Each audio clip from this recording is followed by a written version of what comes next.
You're listening to the We Are Libertarians podcast network. Find all of our shows at wearelibertarians.com. Marshall, Fritz. Thank you. Well done. Thank you. Is this microphone okay, working okay, or should I speak up? Going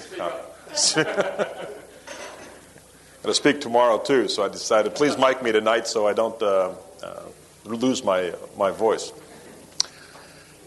We're going to be addressing, thank you by the way for that splendid introduction. I'm so tired of writing those things for other people to say. It's neat to be working with a person who can go up and give one a cappella and keep you all interested. And so this is the kind of bright young people that are coming into the libertarian movement as you look around. And there's also bright middle-aged people and bright grandfathers like me.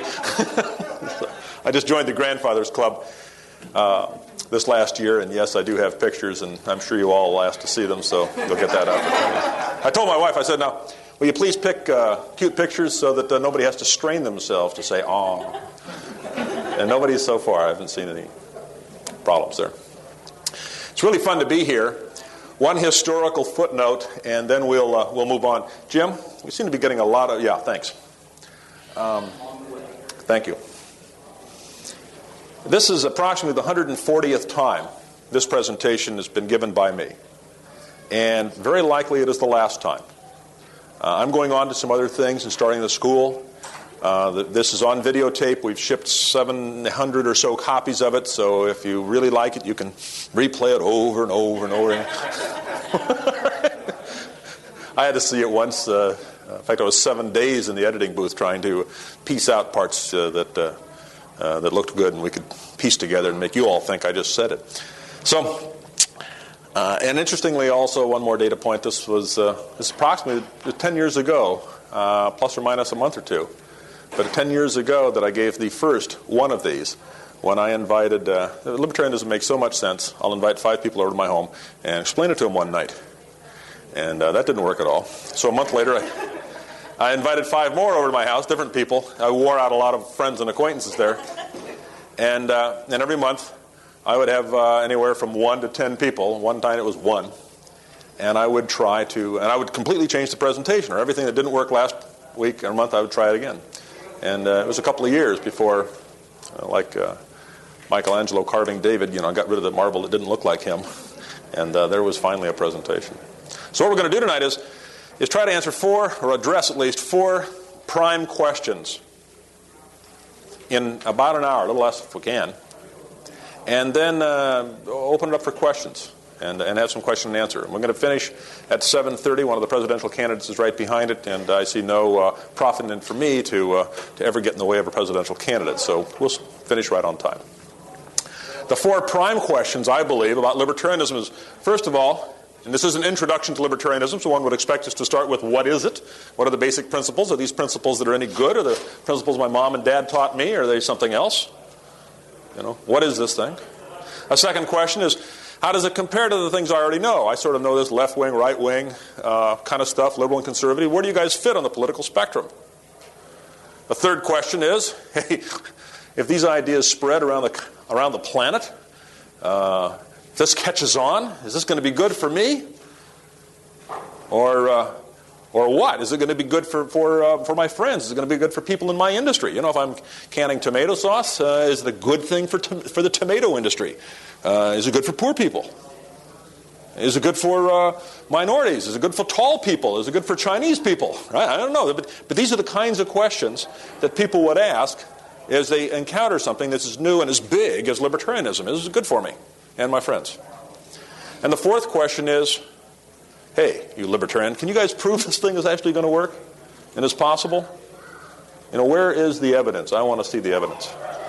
So those are the 4 questions we're going to address this morning. The first one is, what is it?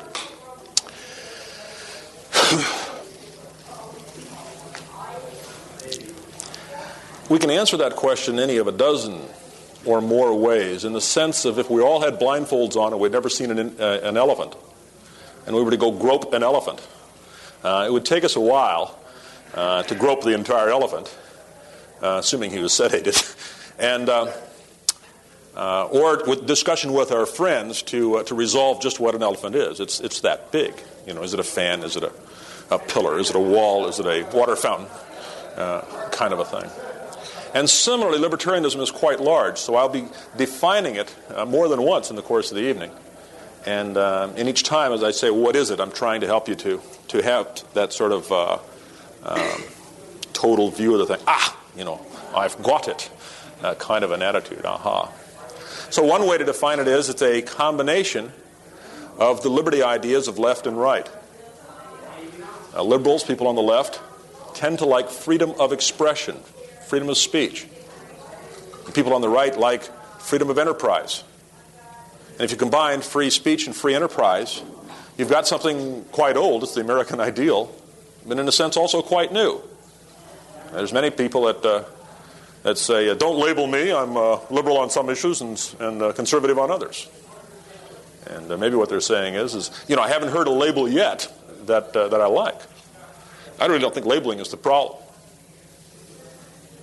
Handsome, intelligent, beautiful, 30 years old, balding, right? They don't even have to be particularly charming labels, but as long as they're accurate, we don't mind being understood. It's the way we are understood. So I don't think labeling is the problem at all. I think it's mislabeling that we resent. Anyway, that's just a tangent. To get into libertarianism and into its principles, I'd like to kind of play with some people in the audience here, particularly if people are here for their first time. And John, you look nervous as all get out. Can I pick on you? Sure. Okay, thank you. First question's the easiest, so it's not to fear there. John, if someone were to come into your house, he's wearing a ski mask, he's carrying a shotgun, gets the drop on you, and he robs you of a bunch of your stuff. In your opinion, is there something wrong with that? Yeah, yeah, sure. He says, yeah, that's an easy one. How many of us would agree with John? That's obvious. He's saying, okay, good, all but one. Good group. Okay, over here. You introduced yourself, but you didn't get a name badge just yet. Edgel. Two people come into your home. Again, they're wearing the ski mask, they get the drop on you and all that sort of stuff. They're cleaning out some of your stuff. You've got this great big built-in television set, and there's this argument that ensues, do they have enough time to get the TV set out of there? Okay. And you bring up that your brother-in-law, a highway patrolman, is due over any minute right, to watch the game. It might be best that there isn't time. And they sort of decide to vote on it. And it turns out the vote is 2-1. And they take the TV set.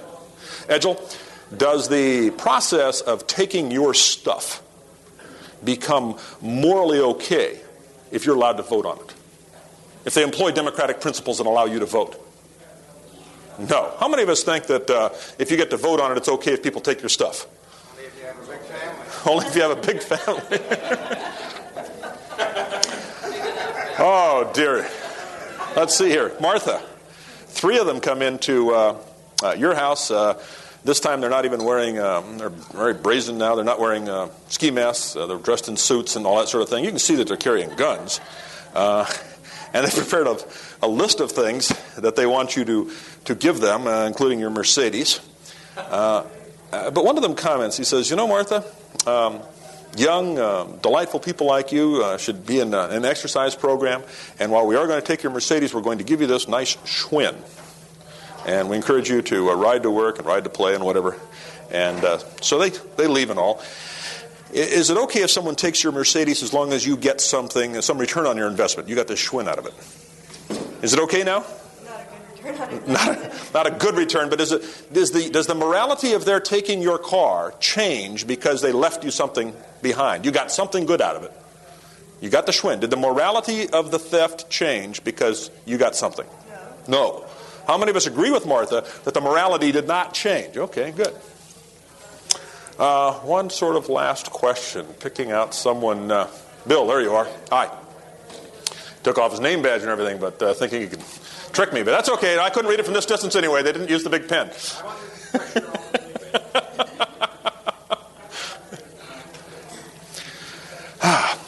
He's not a true libertarian. He likes to put on a name badge. The rest of us have to be practically coerced into it. So good for you, Bill. 4 of them come into your shop. Same thing with the Mercedes and the list and all this kind of stuff. But they do one more thing, Bill. They're going to not only give you a schwinn, but they're going to give a schwinn to a poor person down in Paraguay who needs a schwinn in order for her to get to work and all and support her family. And let's say a couple of things here. One, you have not only a generic belief in value in helping disadvantaged people, but you have a very specific burden on your heart for the people of Paraguay. You lived down there as a kid. Your mom was the ambassador. You went back in the Peace Corps, and you've got this great sense for the people of Paraguay. Bill, is it morally okay for someone to take your Mercedes if they do something that you consider good with some of the proceeds? It's not morally okay. That does not become morally okay, in your opinion. How many of us agree with Bill that even though they're doing something sort of nice that we approve of, it doesn't become the morality of it doesn't change? All right. Let's see, what are we up to? 4. Chris, what if we had 14 in the group? Would it be okay then? I don't believe so. No? Richard, 40? Philip, 400? Linda, 4,000? 4 million, Phyllis? 104 million? Hey, watch it, guys. You're wrecking the carpet. 104 million people? Yeah, John's saying, I don't know. It's a lot of people to crowd in the house. The question is, how many people does it take in a gang of robbers to somehow transform the immorality of robbery, somehow transform that into the alleged morality of taxation?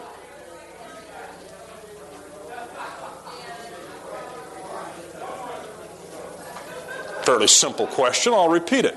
How many people does it take in a gang of robbers to transform the immorality of robbery into the alleged morality of taxation? Yeah, shaking his head.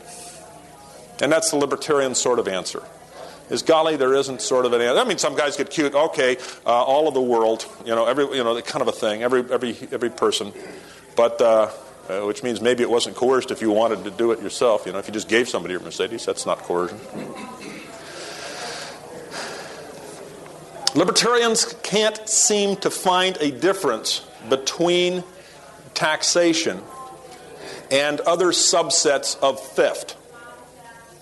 There's burglary, there's embezzlement, there's there's another one that starts with an E, extortion, robbery, arson, are all subsets, and even fraud and trespass, in a sense, are subsets of a general area called do not steal.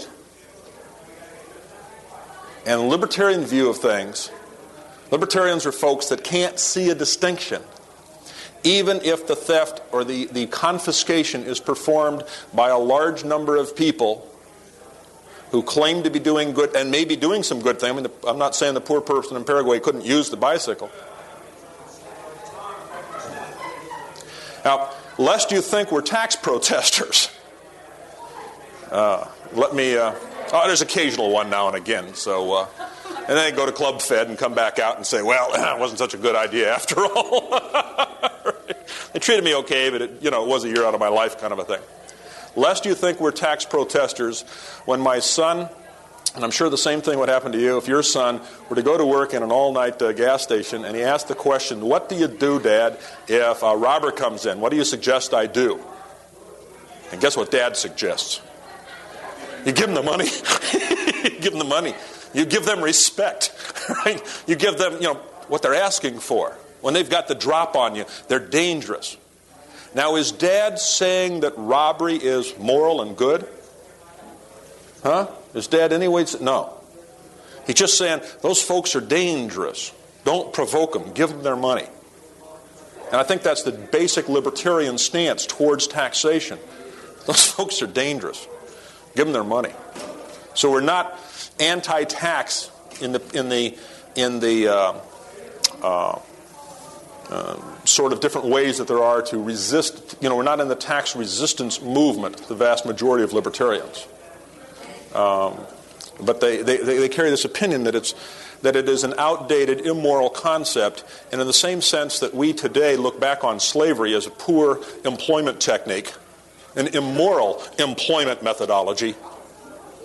And yes, we still have cotton, isn't it nice, right? Libertarians predict that in 50 or 500 or 5 or sometime in the future, that human beings will look back on the whole concept of taxation with the same attitude that today we look back on the concept of slavery. And they'll say, wasn't it barbaric? They would threaten people with guns to take their money, to help each other, or to do things that they needed. Isn't it barbaric? And we'll still have roads, and we'll still have police departments, and we'll still have rules and laws and these kinds of things that we need.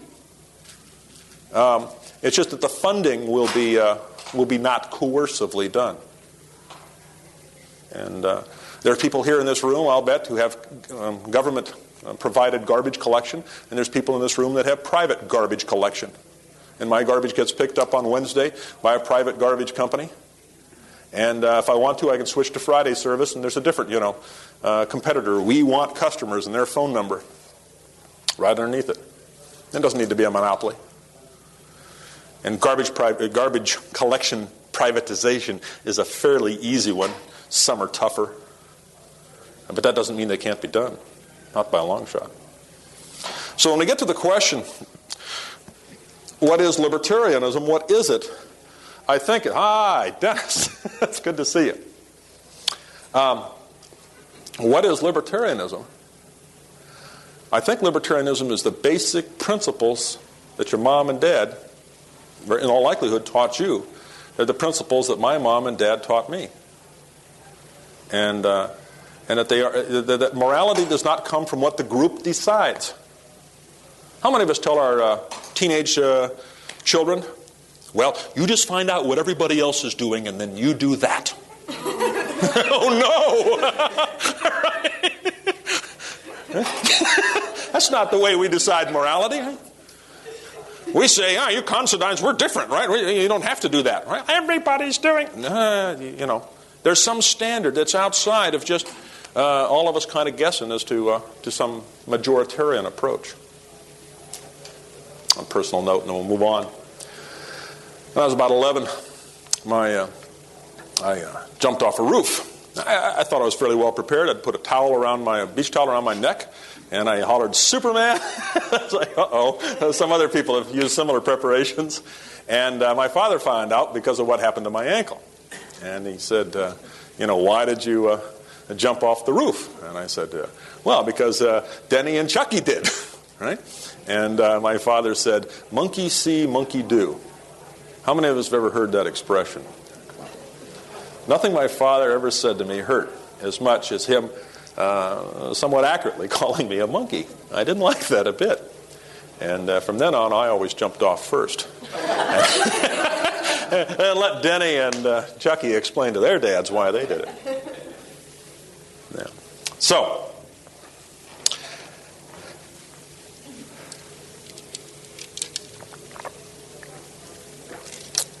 the basic principle of libertarianism is that you own yourself.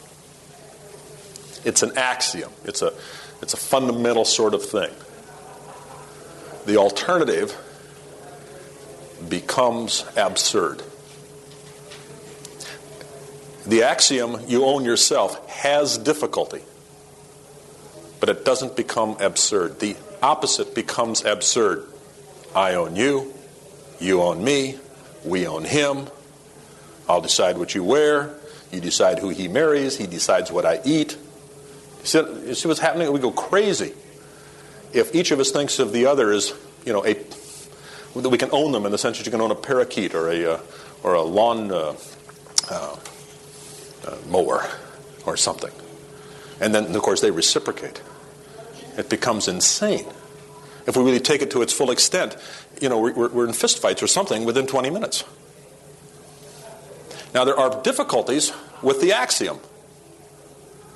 How many of us in here know someone who's not very good, or perhaps terribly incompetent, at running their own lives?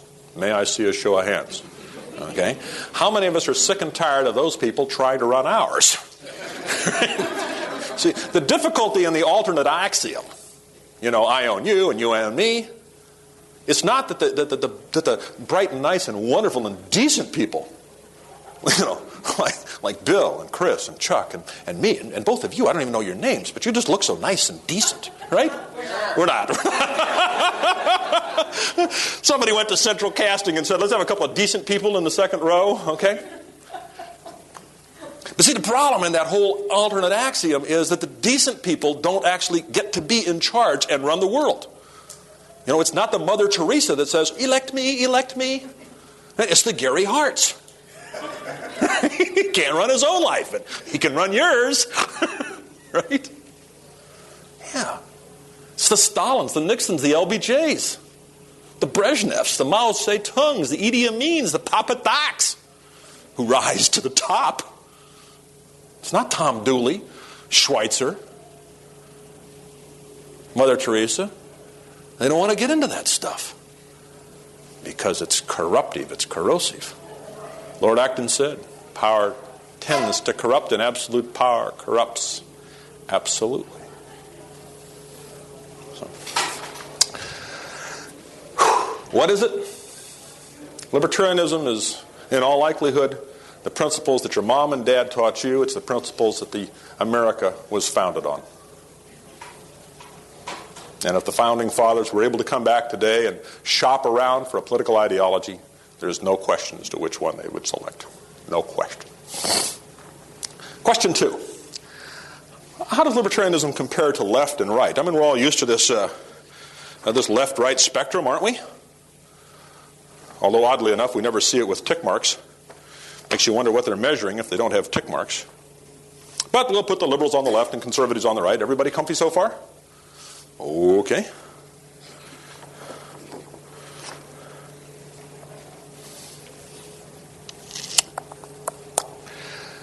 We've got to put people in various places. Some people put Stalin on the left. They put Hitler on the right.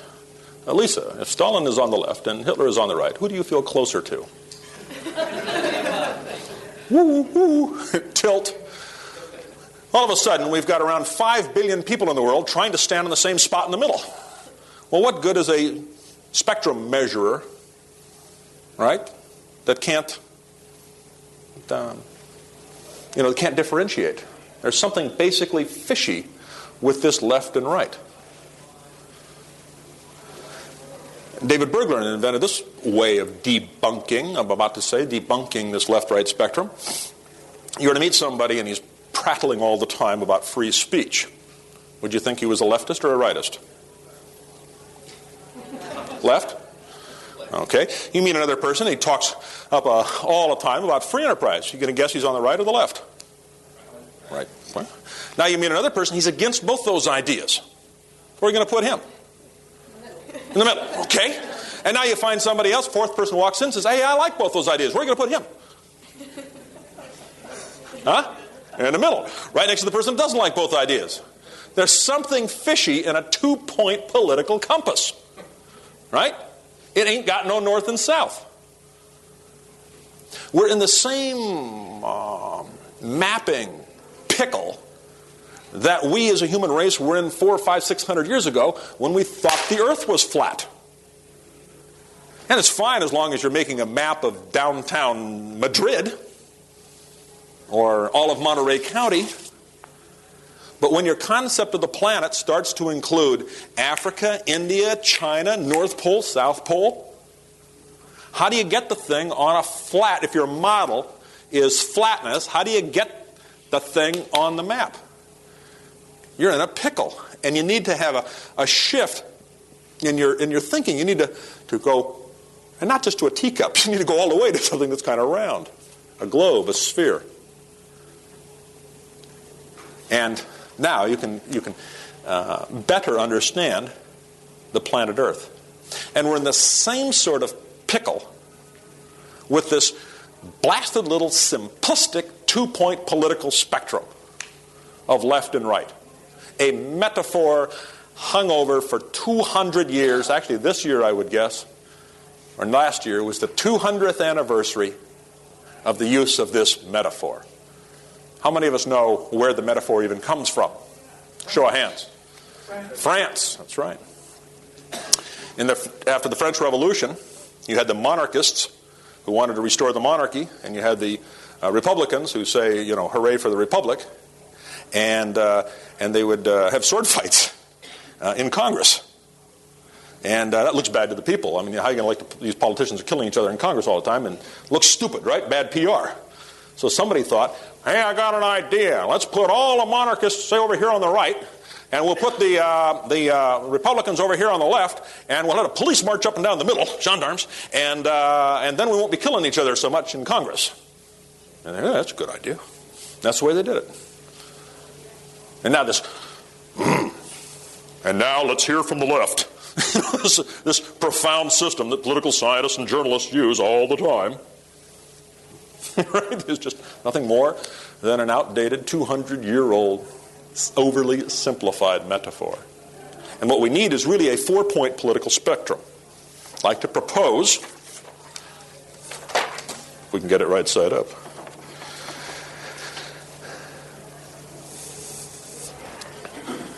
a chart that actually has 2 measurements on it. It measures on its right scale economic self-government from 0 to 100. I will admit to those precisionists that yes, even the numbers here are metaphors. But we have some societies where we have a very low degree of economic self-government. If Tom Hayden got in charge, he knows so much about economics that he can run your life. Right? He's just real good at that. Right? Okay, and he's got lots of pals that'll join him and run your life in the economic field. So he would like a low amount of economic self-government.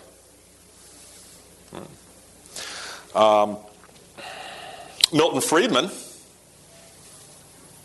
Jim Buchanan, George Stigler, Friedrich Hayek are all 4 economists that have won the Nobel Prize.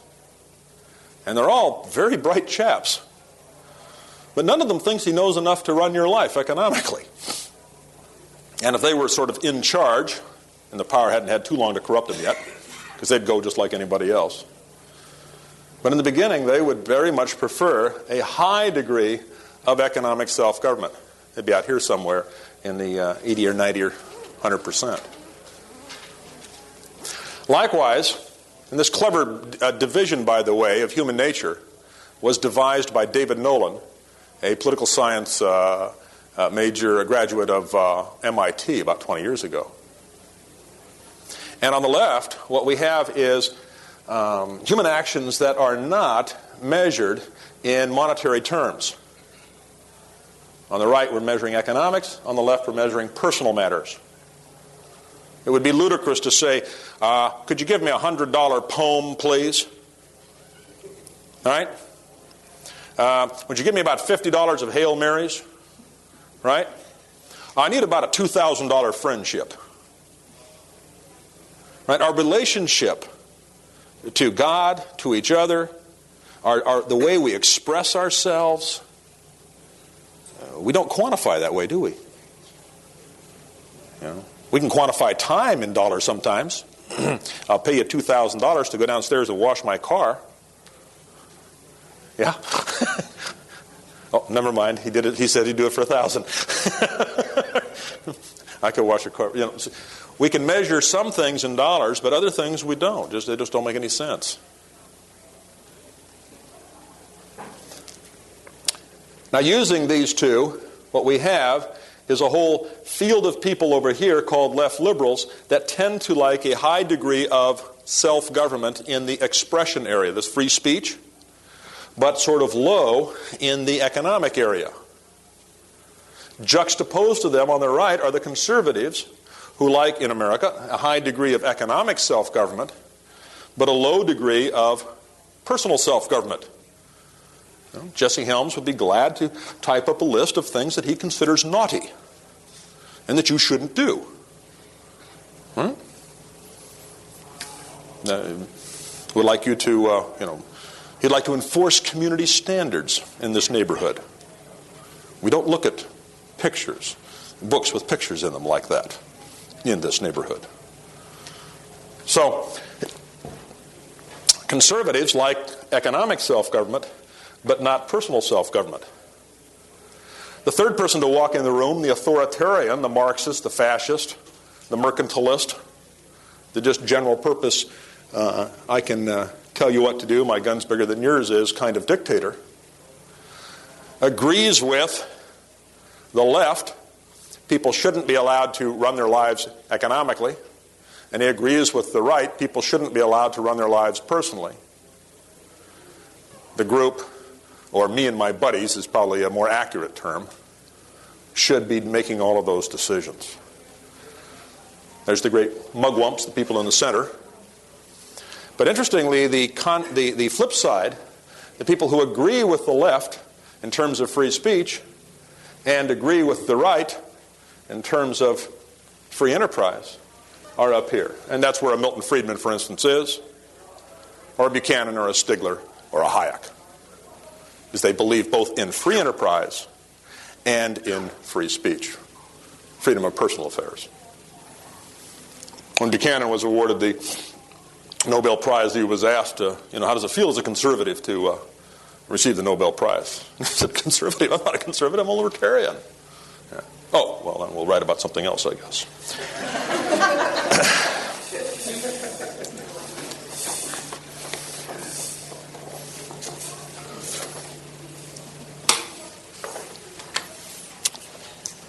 There's a chap here, you may get to meet him. I always give him credit just on the off chance he's ever going to listen to one of these tapes and make sure that I haven't swiped his stuff. Bill Evers, and I know many of you know Bill. But this part of this next concept I got from him and part from Joe Dean, who's now in Colorado, and you may know him. And others may have had this, but those are the people I'm swiping this next segment from. And that is this. That map, that diamond chart, is just the stage. Here comes the play. What we love about America, those of us who love America, isn't the amber waves of grain. They've got lots in Canada and Australia and Argentina. And it's not the purple mountains. They've got some of those in Russia, some other places, Chile. What we love about America is our history, of our heritage, our tradition, of whatever brand name you want to call it. Libertarianism, self-government. The brand name isn't particularly important. But those of us who love America, I believe that really is what we love. That's what we feel down there. And those of us that are feeling a gut-level kind of concern that something's not right, and I think it's more than sunspots, that something's wrong. Just a quick data point. Folks most of our age, not counting Martha and Phyllis here, a couple of the other young'uns, but folks our age are the first generation of Americans, in a test that I think Gallup has been doing for a number of years, the first generation of Americans who believe that our children will not have as much opportunity as we have. And the young'uns, Martha's age and younger, coincidentally perhaps, I don't think so, are the first generation of Americans to ever say on this test, given every year, they believe they are not going to have as much opportunity as their parents had. Something's changing. And I believe one way to see it would be to play with that metaphor of the pendulum. And we've all heard it, right? Not to worry, Mildred, the pendulum will swing back our way soon, and our guys will get in charge. And Bill's nodding. He's heard the pendulum argument a few times. Right. Well, let's look at this. The pendulum swings to the left, and our friends on the left say, let's raise taxes and get into income redistribution. Then it swings to the right, then our friends on the right say, hey, let's have a war on immorality of some sort, drug abuse or what have you. Swings to the left, war on poverty. Swings to the right, war on drugs, what have you. What's really happening is that pendulum, when she swings back and forth, is going ever lower and lower and lower in an Edgar Allan Poe kind of scenario. Because as the left gets control, they do not put their energy into increasing free speech. A friend of mine says it's getting increasingly difficult to be a conservative because all we've got to conserve is the socialism of former liberals, right? And when was the last time you heard a conservative getting up and railing that we got to sell the TVA? No, it's not. It's our TVA. Well, it's part of the American dream to have the government producing electricity. Right? Wouldn't be a good America unless we were sort of like the Soviets, would it? Heck, a few years ago, you heard them switch on the deficit. Well, at least it's our deficit. Right? Called it blank blank. Yeah. It's just a horse race to see who gets to be in charge. There's two teams, the left and right. And my side will get it for a few years, and your side can have it for a few years. And it's just a tag team match. The Hulk Hogan's of political world. How does it compare to left and right? When I'm asked, where do you libertarians fit on the left-right's agenda or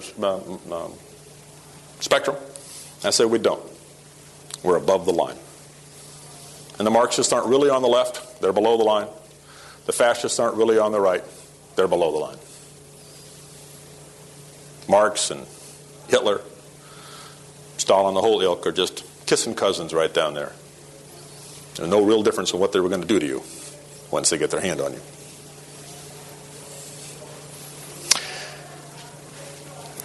Who would be better off? Question 3. Who would be better off? Would I be better off? Would people like me? Would my friends be better off? What would happen there? Well, let's look at the nature of man for a few seconds. And I believe that the nature of man and woman, nature of humankind, is that we want to govern ourselves. It's real important to us. Mom, let me do it myself. It's just, and we're so happy as parents and grandparents when we see children doing things themselves. That first step, that first, no matter what they babble, it sounds a lot like Grandpa. Right? Well, it does to me. But the nature of man is that we want to have self-government both in the social and the financial aspect of our life. Now, a nice thing happens in a society if we allow social self-government. Because from allowing people to govern themselves in the social or the left or the personal side comes tolerance. And from tolerance comes a harmony in society.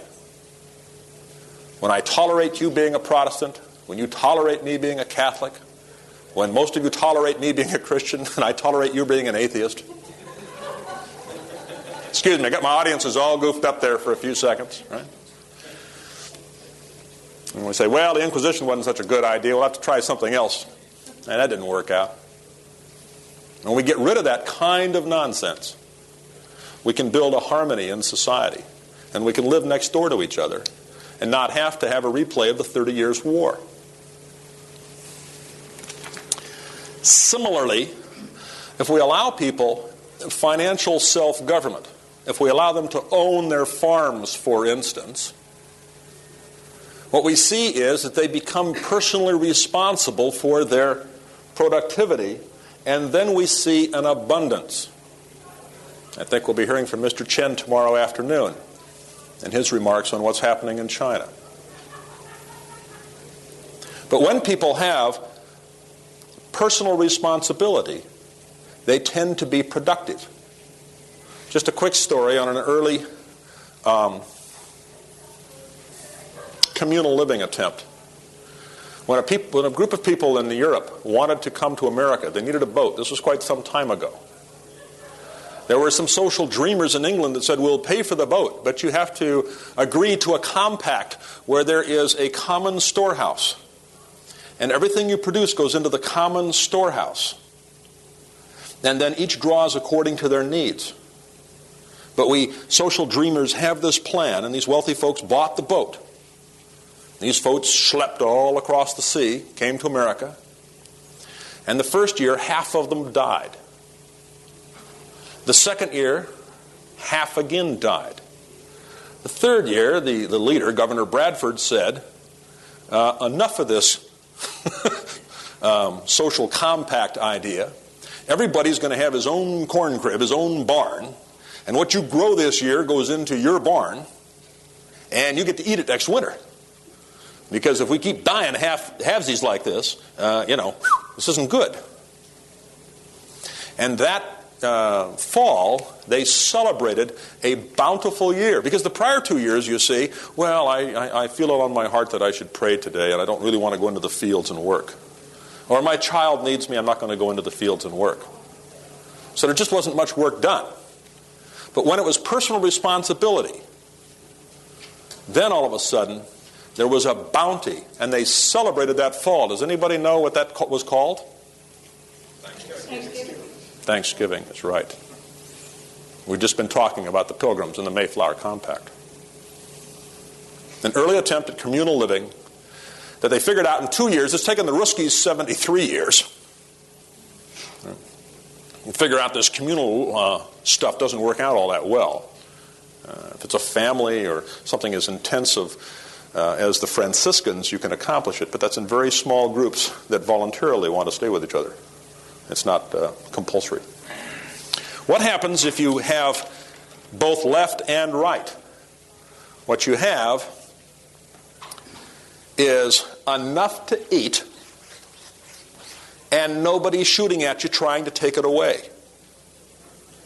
And if you can feed your family and nobody's shooting at you, that's sort of a basic Maslow first level kind of slice of security from which you can start to build some other things in terms of maximizing human well-being.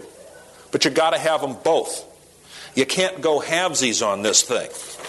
If you try to build a society in which you respect the economic self-government, but not the social self-government, and not that South Africa is very good over here on the economics, it's not. But it's a horrid mess with apartheid and everything on the social side. And you have a society that's got some, let's say, some major cracks in it, put it mildly. If you do it the other way, build a Sweden, and you've got a relatively high degree of social freedoms, but economically you're a mess. And once again, you have a society that's crumbling.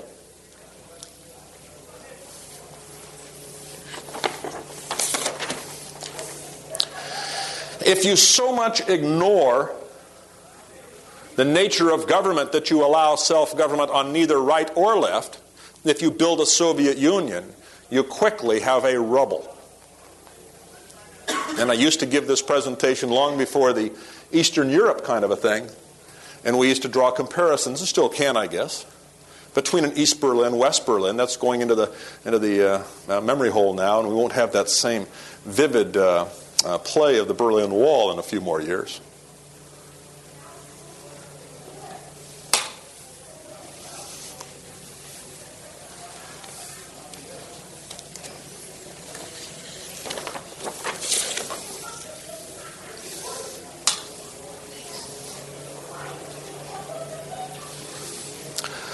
Who would be better off? You would be better off. Your income will go up by 50% or more in a libertarian environment, and so will everyone else's on the planet,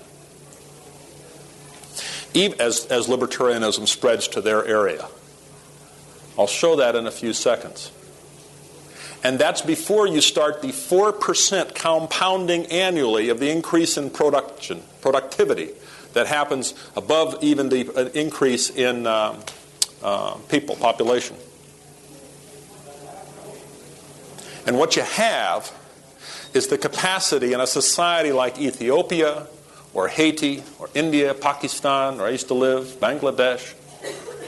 You have the ability to quadruple the standard of living in 35 years.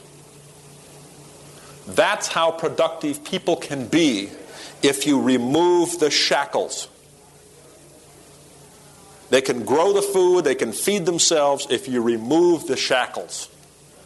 And the Hong Kong, Singapore, South Korea, the list goes on, are just more and more data points that are adding up that if you remove the shackles, people will produce abundantly.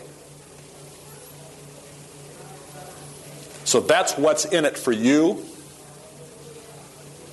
And by the way, not only will the poor people be able to quadruple their standard of living in 35 years, that's a lifetime, but middle class and wealthy people will go up by a near almost the same amount.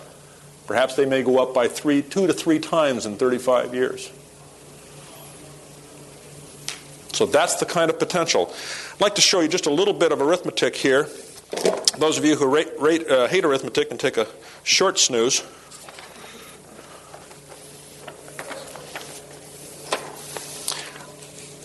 This is not necessarily a typical family, it's just a family. But we have a family whose income is $40,000. Okay? Probably all of us know somebody like that. And they get some benefits. They get medical insurance and that sort of thing. We should add that in. They really make $50,000 a year. Now, the government is taxing the folks in America right now anywhere 44, 45%. And that's not counting the hidden taxes where the government says, you businessmen keep track of all of this stuff for us, and the businessman has to hire somebody to keep all of these books for them just so they can pay the taxes. It's not even counting that kind of drain on people. But I'm just going to even use 40% here just because it makes the arithmetic easier. So the government's portion of the $50,000 that you're earning is about $20,000. And your take-home pay in your pocket is actually $20,000 because $10,000 you got in benefits, where the other $10,000 is. Now we're going to look at your take-home pay for a few seconds, and we're going to analyze the government's portion first. The government is taking about $20,000 each year from this family. Now, if you were to identify the things that the government is doing and line that up with that particular family, and say, which of those things do you think ought to be done? It turns out that most Americans say, well, about half of those shouldn't be done. I don't know why they took $85,000 of my money and sent a college professor to Peru for a summer to study prostitutes in Peruvian brothels. If they'd come door to door with the, instead of the American Heart or Red Cross or something like that fund, if they'd come door to door and said, it's the Study a Brothel in Peru fund, I would have said, I'd rather have a pizza. Right? And if that guy wants to do it, let him go mow lawns for a couple of summers, save up the darn money, and then take the third summer and go down there, right? Let him fund his own studies. Okay? That's just a silly example. But, there's various wars and other things that some people aren't keen on. That they might say, I wouldn't spend my money on that. I'd spend my money on pizza. Something useful to me.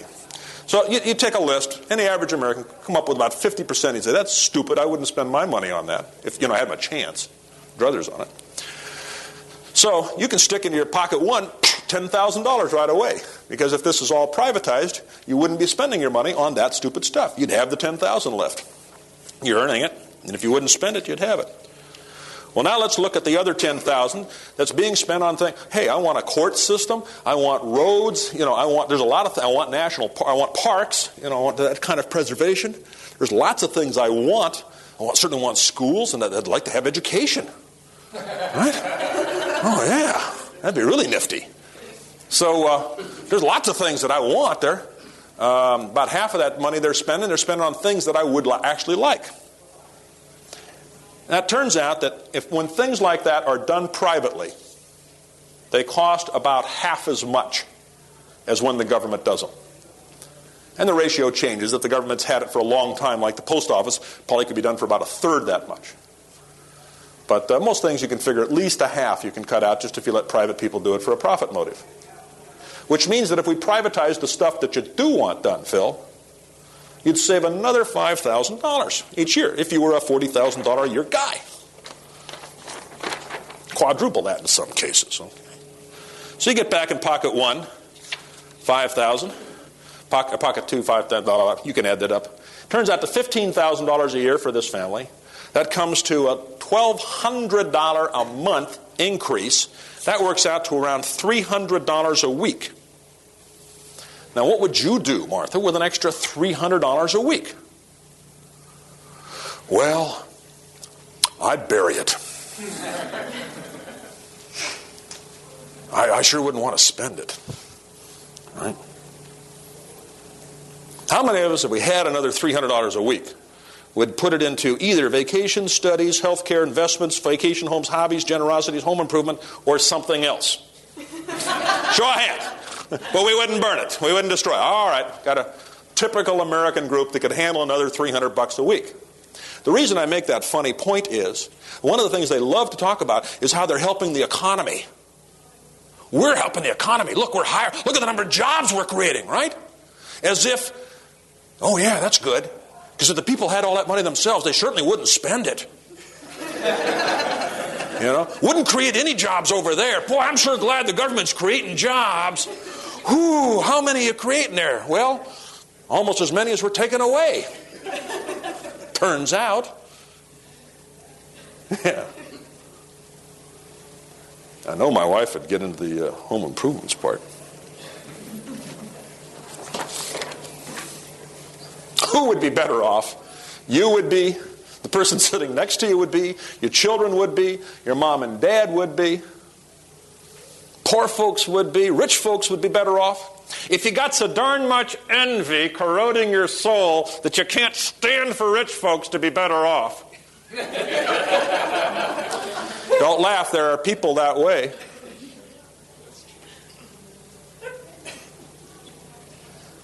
There are people for whom harming rich folks is more important than helping poor folks.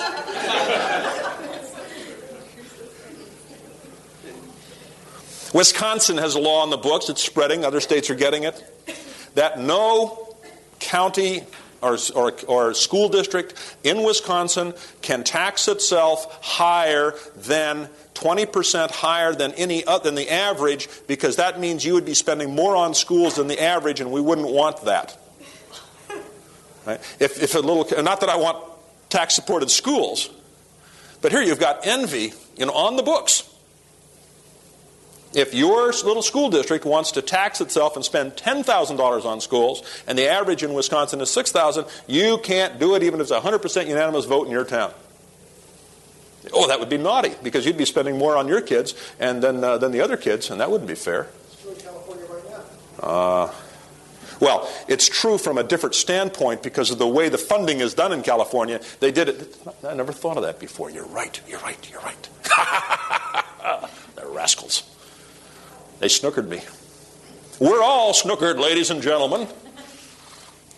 Thank you for de-snookering me on that issue. You're right. Everybody see it? In California, the funding for schools used to be by the local taxes and the local school board. So if the folks in Phil's town wanted to have a higher property tax, they could have that and have better schools. And the folks in your town were real cheapskates and wanted to have poor schools and hurt the kids, and they could go ahead and do that. And just Phil's homes would get worth more because nice people would move to his town where they really were nice to kids and had good schools, right? He's in Los Angeles. So to make sure that it was even everywhere almost, in California they changed the taxing so all the money flows to Sacramento and then gets spread back out more evenly, and they have they did a better job of it than the folks even in Wisconsin have, and the envy aspects of it had escaped me from that particular thing. It's equally bad. It's equally. Oh dear. We'd all be better off. Now, how can we prove it works? 2 ways we can prove it works. We can prove it works with the evidence of the little picture and the evidence of the big picture. I'm going to get through this real quickly. The evidence of the little picture. We're going to play a game here for a few seconds. Mental game.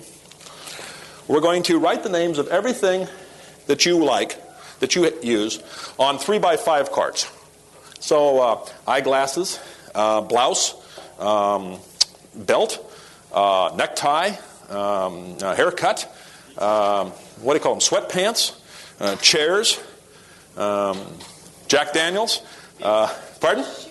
Pizza. Pizza. Okay. Roads, schools, police protection, all this sort of thing. And we're writing all this stuff down on little 3x5 cards. It takes us all Saturday. And then we put them in, as we write them down, we put them in 2 big stacks. One stack is stuff we get from the coercion sector. And I'm going to rename that the intimidation sector, because coercion is not a dinner table word. You know. Oh yeah, I got coerced today and wrote my text. But intimidation is.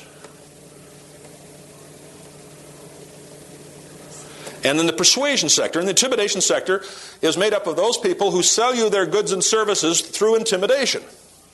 You know, they kind of force you to pay for it. And, taxes, basically. And the persuasion sector is folks who appeal to you, your self-interest, and appeal to you persuasively. Your Ford or your Toyota salesman, basically, doesn't come at you with a gun and say, buy my Toyota. The government may come at you with a gun and say, don't buy that Toyota because we want you to buy a Chrysler. With a bad transmission. Hey, look, that provides jobs for people to fix the transmissions. Huh? What are you? Do you believe in joblessness? What's the matter with you? Golly, I've got a troublemaker here in the front row, right, ladies and gentlemen? Anyway, we separate the thing into these piles, okay? Called the intimidation sector and the persuasion sector. And then we play a game. Remember the kids' game called War? You just the simple card game. You pull them off and decide which one wins. Okay, and you set it's a very simple game, but good for their counting and sense of gamesmanship, learning risk or risk aversion. What we're going to compare is harmony versus strife. And we're going to compare abundance versus shortage. For instance, gasoline right now is coming primarily out of the persuasion sector. But there have been 2 times in memory of all of us when gasoline pricing was moved to the intimidation sector. Remember when we had the gas shortage and the government helped out by controlling the prices? Now, what happened to people's attitudes when they were in gas stations? Did we have harmony or strife? Yeah, strife. We had shootings in gas stations. Folks, you remember that? Or am I talking? All right. Okay. We moved gasoline from persuasion to conservative. Boom, and we moved from harmony to strife. By the way, what happened between abundance and shortage? All of a sudden, we moved from abundance to shortage. 90 days later, when we allowed the free market to control the prices, what happened? We went back from shortage to abundance. Okay, because at 79 a gallon, there wasn't enough. At 99 a gallon, there's plenty. And now because prices are working. Prices are very compact information nodules. Prices do work for us. They're crucial transmissions of people's wants and needs and availabilities and the supplies and where it ought to be. It's why the socialism fails, is it doesn't have those little information nodules called prices. No, I'm not going to pay that for a pair of pantyhose. Oh, really? 3 pair for $1? Okay, I can pay that.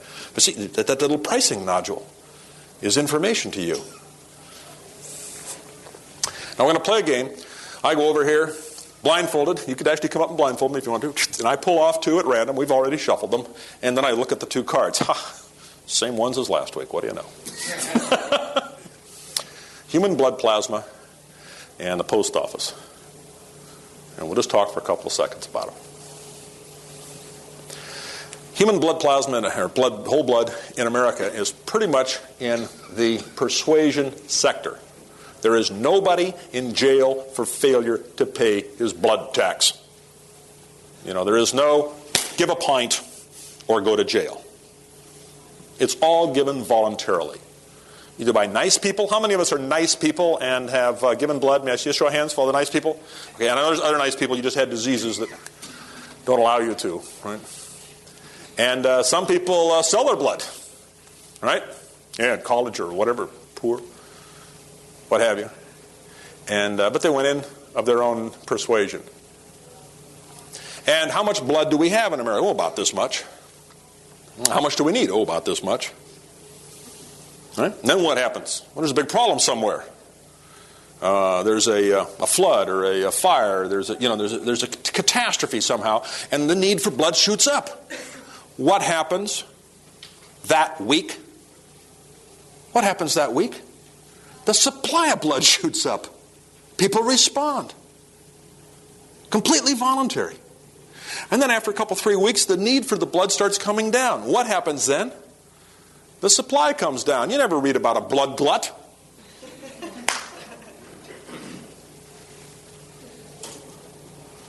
Because it's free market. Now let's talk about the post office. Well, I shouldn't have telegraphed what I was talking about. You probably would have guessed.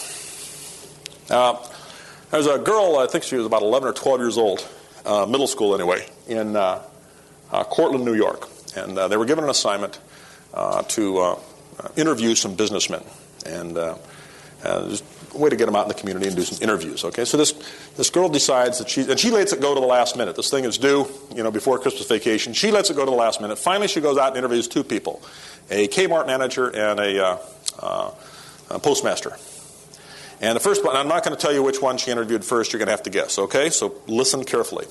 She goes out and interviews this one, and she says, I guess her survey question was, she had one survey question: how's business? That was her survey question. So she said to the Kmart manager, how's business? He said, oh, business is fantastic this year. Well, we're staying open extra hours. We have extra lanes. We've hired extra people. This thing is just fantastic, Business is great. Okay? Now, which person was she talking to? Wait a minute. Did I telegraph it? Why do elephants get flat feet when they jump out of trees? Right? It was funnier 12 years ago. You're right. It's Kmart that she was interviewing. We're rewinding the tape so we can not telegraph the punchline this next time. Okay. Thank you. You would have laughed if I'd said it right. It's true, all right? Thank you. Other audiences have, right? Then she interviews this other guy and says, how's business? He says, oh, we told everybody back in September to mail early. It's not our fault. The lines are so long. You laugh. I visited University of Oregon or something. What is the one in Corvallis? Which one is that? Oregon State. I visited Oregon State, and I know it was in September because I remember that vacation. We drove up to Oregon, went by there to get a sweatshirt for my daughter, and she's in a different college, but they like to wear each other's sweatshirts. And we were walking out of the student store, and this was September the 20th, a couple of years ago. There was the sign, mail early. Christmas is right around the corner. And it's not our fault. I mean, how were they to know Christmas would come this year? Now, my point is this. If you play the game, with or without the cards, but if you play the game, if you write down on 3x5 cards the names of things that you like, that you need, that you want, you put them in the two stacks and you compare them and you say to yourself, which one do you get with harmony and which one with strife? America's got this fantastic pizza system and there's lots of harmony. What about our education system? Is anybody saying it's fantastic? No. Strife. Shortage. And when you've done the first 10, you say, 10 to 0. I think I'll do a few more. 20 to 0. Pattern is beginning to develop. 50-0. I wonder if it holds. Who's winning on the harmony abundance question? And I contend that everything that you're getting in your life today, that you're getting with harmony and abundance, is being provided by the persuasion sector, which, by the way, is open to the public. That's why I don't call it the private sector. And the things that you're getting today, with strife and with shortage, well, we can't expand north of town, we can't get necessary government services. You're getting from the coercion sector, which I refuse to call the public sector, because people are sometimes arrested for trespassing on public property. This is the evidence of the little picture. The evidence of the big picture, a little bit different. If we were to take just a vertical scale, if we compress that whole diamond chart down to just a single vertical scale, and we were to measure the percentage of self-government, admittedly the numbers are metaphors, on something like this, and this used to work so well before the Berlin Wall, because we could plot some countries and we could say, all right, here's East Germany at 33%, and here's West Germany at 55%, and then we could ask the question, which way does human migration flow? Upward. How many people are rushing out of Hong Kong today trying to get into mainland China? Let me in, boat people, we're ready to go to Vietnam. All right, come on. February the 15th, 1991, 7:30 at night. The next speech is about to start. How many people are on a rubber raft right now paddling toward Cuba? I mean, it's time for mental floss, right? Where is the proof that self-government works? It's in the experience of human migration. And people migrate toward more freedom.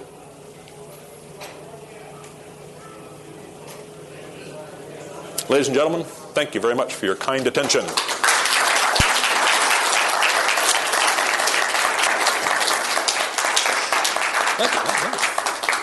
We will take questions. There will be no time for answers. I'll take them real quick. Bill? I expected to hear something on the...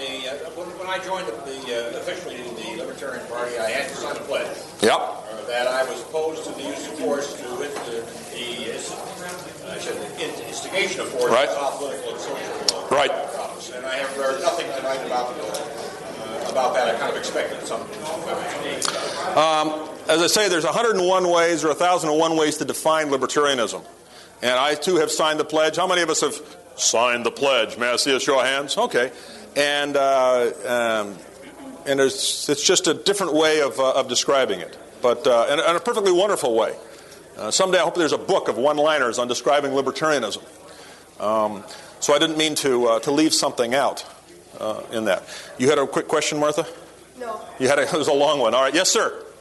There's in the liberal left, there seems to be a movement towards politically correct thinking. Where would that fall in particular paradigm? It's an anti-freedom attitude. The PC, the whole thing is a form of authoritarianism, and it's more and more towards the authoritarian corner. People that are somewhat left liberal but are really more authoritarian. They're only considered, I think, most of those people that insist on that, they're only considered left liberal, and they're thinking in terms of this two-dimensional scale. And if you were really to go out and test them very far, I think most of them would fall down in they'd be high left authoritarian or low left, far left. So, they're just closer to Marxists and fascists than we are. New thing. A lot, yeah. New thing for you. Well, yes, one last zinger from the last row. I'm always careful there. Well, what a shame we didn't have time for her. Go ahead. Good and loud. If I choose to spend my $10 on the road system and my neighbor chooses to spend their $10 on pizza that night, where does the free rider come in? They get to use my... Yeah, the free rider question, there's two questions. The free rider question is, are they using my dollar, okay? And there's two ways to ask that question, and I do not wish to offend you, and I'm sure if we got to know each other better, I would I would find that what I'm about to say applies to other people who ask the question the way you did, and not to you. There's two ways to ask the question. One way to ask the question is, would there be enough roads? Would there be enough blood? Would there be enough whatever if it was voluntary? I think that's a wholesome question, and I'm glad to address that, because it shows a concern for human needs. There's a different question, though. What if I were to give blood and others weren't, and then they were the free ride on my blood? What if I were to be so nice as to pay for the roads, and then the other people use my roads to go buy pizzas? Right? And that, ladies and gentlemen, is covetousness. A word that almost isn't used. I mean, the old-fashioned sins are gone. Sloth, lust, right? Covetousness, can't pronounce it anymore. Right?